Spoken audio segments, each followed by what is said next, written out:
basic background. This is kind of started about like kind of where each of you began on the show. You guys were around from the very beginning, and Steven came in midway through the second season. And it's one of those things where watching it back like once in a while like Netflix, it's like, man, when the first three left and the second three came on, it was like obvious. How did I not see that when I was a kid? Like lots of shots from the back, lots of dubbing of voices. I'm like, man, that's crazy. So very obvious. So what was it like? What was the anticipation coming in, like knowing that it was the phenomenon that it was, or whatever? That means no pressure, right? Yeah, exactly. No pressure or anything like that. For me, I was very, very nervous about it, you know, because I knew I was going to have some big shoes to fill, replacing the Red Ranger, you know. Who? Yeah. Exactly. But actually, on a serious note, Paulie was my acting coach, and he was the one that you know, helped me along and made me feel real comfortable and kind of eased me into the role. So I thank you for that. I never really did before, so thanks, man. We'll give my him for that. Yeah, it was very good. He helped all of us. But on the first day, though, I freaked Paulie out because Jason Narby. I met Jason Narby first, and Narby goes, "Hey, he's gonna be your acting coach. So when he goes up there, tell him, hey, I don't have to take this from you. I was Hamlet once." And then, so I go to Paul, and he never met me before. He starts telling me about how to do acting. I'm like, I don't have to take this from you. And Paul goes, okay. I go, I was Hamlet once. And he goes, oh, okay, I know you did. I just talked to Narvi, didn't you? Because they did like a Hamlet play or something like that before that year or something. So it was funny. Well, I'm glad you got some acting lessons. Yeah, me too.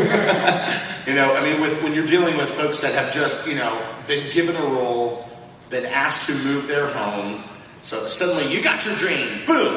Next day, you're packing your stuff. Next day, you're on a plane. Next day, you're in LA. Next day, you're on a set being fitted with costumes.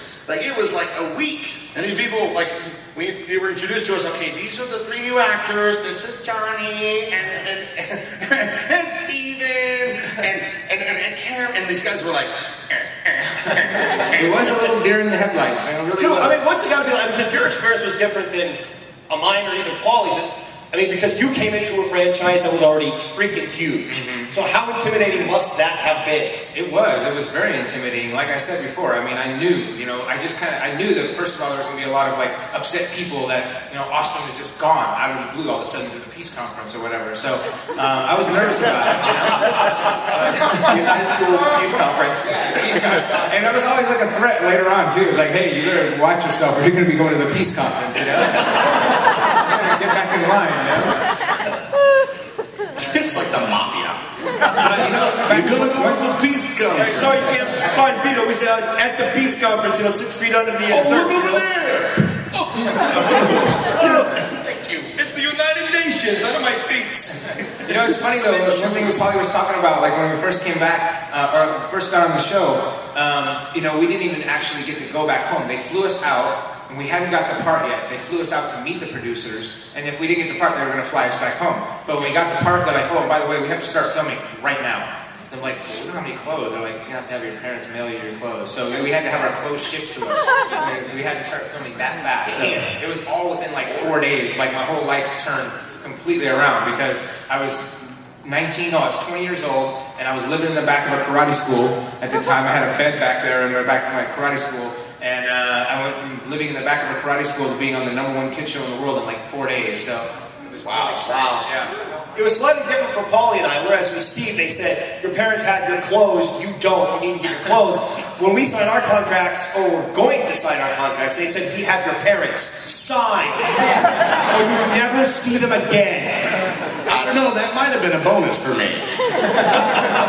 Dad, I'm sorry, but they're taking you away from me. No, sorry, Dad, gotta go. No, oh, the dishes? No. You can fold your own laundry, I'm out.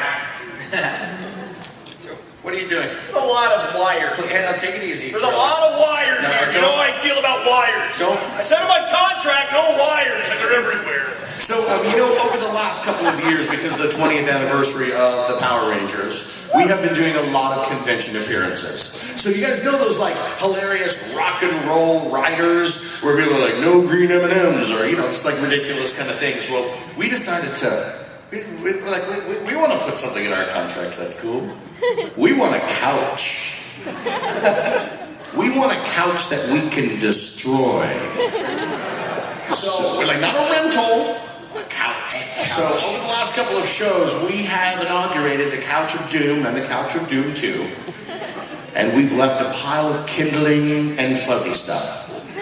We really try. It's funny because we've learned how to destroy couches so well at this point. If you need anyone to get rid of a couch for you. So we need to kind of partial out our destruction. We need to say, okay, so at 6 o'clock, we take off the right arm. At 7 o'clock, you can start pulling away the gooey outside of the thing. Yes. Make a weekend By 9 o'clock, Make a weekend out of it. Make it a tough weekend out of destroying a couch. Everyone, children at home, I want you to go home and find your mother's couch. Now.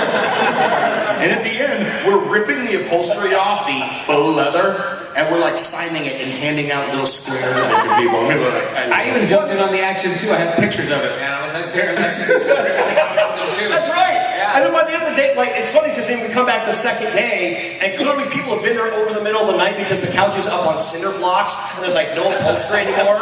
You know, it's kind of like being on the south side with a new Cadillac, it's just straight gone. man, we got couch jacked.